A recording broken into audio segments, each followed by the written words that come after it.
Hey everyone, it's Vivi and welcome back to another Spyro the Dragon video. When Spyro Reignited Trilogy introduced us to major redesigns of dragons, the one big thing I remember, people wondering whether or not it meant the possibility of having female dragons, say, to replace the ones that only say, "Thanks for releasing me." That's one thing I remember reading.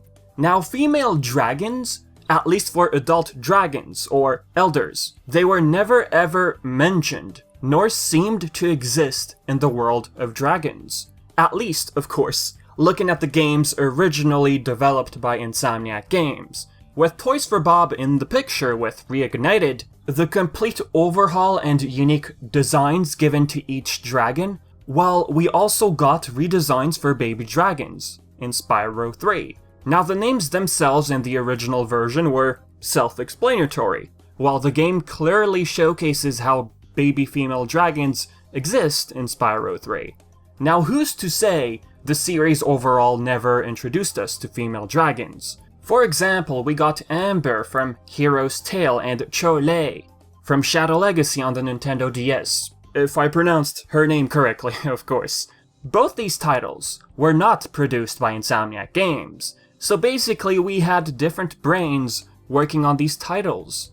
Amber is about the age of Spyro, let's assume. And fun fact, the PC modding world introduced us to a mod of Amber. Like, people have been having a lot of fun with modding Reignited. There's a lot of vids out there. So as I was saying, Kole is an elder dragon. Then we have Cinder from the Legend of Spyro as well, let's not forget about her. And there is a Cinder mod, by the way. The idea is, regardless of age, female dragons were introduced in a subtle way, I guess. The baby dragons from Spyro 3. So female dragons aren't entirely out of the equation. The only difference is we never saw elder dragons during the Insomniac Games era with Spyro. So what that tells us, looking at Insomniac Games' vision of Spyro, they didn't have the intention to dive too deep into the lore of dragons. Heck, Insomniac Games probably didn't even really think of how Spyro's world actually works. You know, realms, portals, different worlds, islands, and all that. I did make a video on that because I found it very interesting, actually. If you're ever interested in that one, I'll leave the link in the description below. But you know, if you ever stumble upon a dude called Vivi, you know this dude will try and explain why female dragons were never present, at least looking at the original trilogy. Now, it's hard to find a reason when you have another developer in the picture, you know, Hero's Tale and Shadow Legacy on the Nintendo DS, when it comes to, of course, female dragons. So you really wonder, what excuse is there to explain the lack of female dragons in the original trilogy? Here's how I look at it. At least it gives us solid groundwork. Look at how Crash Warped is getting a brand new direct sequel titled It's About Time. Games post Naughty Dog are being brushed aside as alternate dimensions, basically. After all, that's the theme of Crash 4, It's About Time, dimensional travel. So what I'd like to imagine, Spyro will be treated exactly the same way. Heck, it's the same studio working on Crash Bandicoot right now. I won't be surprised if they'd want to apply the same format for a Spyro sequel, let's say. A direct sequel to Year of the Dragon. So basically, what I imagine is this. If elder female dragons finally get introduced in Spyro 4, then I guess it's time we try and imagine the reason why female dragons were absent from 1, 2, and 3. Dragons are one source of magic. When the sorceress banished them all, magic started to diminish.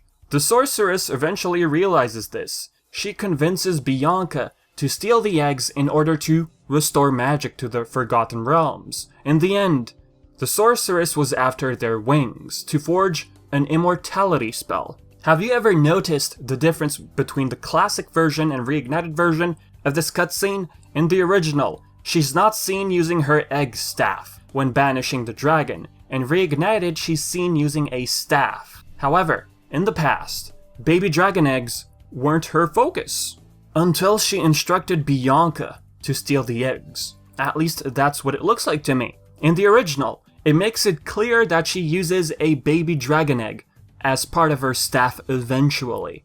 But the remake makes it seem like she was already utilizing their magic. Something perhaps the dragons, the elders, thought it was completely unethical, let's say, or just plain cruel. Because of this, let's just say the dragons were caught off guard and sent to a different area. An area which we call the Dragon Worlds. A world dragons were able to build by themselves. It is said, looking at the Chinese mythology of dragons, dragons have the strength to live on their own, to build a world on their own. Now you might think, how come the dragons never went after that egg? I mean, we have holes popping up in the Dragon Worlds, which tells us the Forgotten Realms is part of the same world. The only way we can reach such conclusion, well, their world, or planet, is so vast that it's hard for the dragons to travel back to the Forgotten Realms. One thing you guys have pointed out, perhaps dragons don't have the stamina to travel long distance. Zoe mentions that the holes pop up on the other side of the Dragon Worlds. Some believe the holes are a nod to Saturday morning cartoons, how you travel to one side to the other just by digging through the ground. But what I'd like to believe, with magic wearing off in the Forgotten Realms, it caused some effects, such as portals appearing underground. An interesting story I have in mind. Imagine Nestor, who looks to have a royal status of a kingdom, let's say. I always refer to Nestor, so I guess he's my favorite elder dragon. He tells the dragons not to visit the Forgotten Realms. Well, one, technically they can't go there. Going off what I just said, it's difficult due to their stamina and different environmental conditions. Number two, Nestor or any other elder dragon, or someone, a powerful dragon force in their realm or world, told them that they should fear the sorceress. Therefore, travel to the Forgotten Realms is merely that, forgotten. I mean, if we think about it, if the dragons willingly left an unborn child in the hands of the sorceress, that's quite sad and dark at the same time. Were the dragons really that powerless? Or was this the act of a coward? Are they really that afraid to face the sorceress? If, of course, they had the means to travel back there.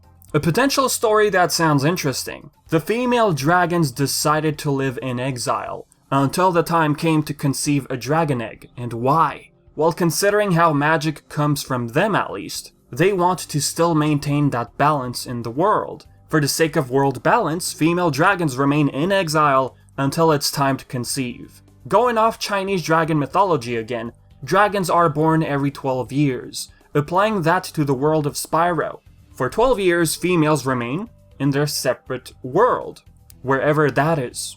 Either A, due to their mistrust, basically broken bond with the male dragons, they decided to live on their own, until the time came to, create an egg. Or B, they exiled themselves out of fear, to protect themselves. Think about it, without females in the picture, there can't be dragon eggs. No dragon eggs? Dragons eventually will die of old age, the ones that still remain, and magic will eventually fade naturally. Look, I'm not saying I want the female dragons to be damsels in distress, no. Where they question their protection by the male dragons, hence wanting to live by themselves. No, that's not what I mean. I want something deeper. Like I said, if we are going to get Spyro 4, then Toys for Bob, if it's being produced by them of course, they will have to come up with an explanation because it was never ever explained. Another scenario, why not? We'd like to believe that male and female dragons once co-inhabited together. Why not? After the sorceress came into the equation, females were banished to another part of the world, a world the dragons perhaps couldn't reach easily. Their worlds are so far apart, they came up with the idea of portals. Even if we have portals to the land of female dragons, why do they remain isolated? So that's why I'd like to believe something happened between the males and females.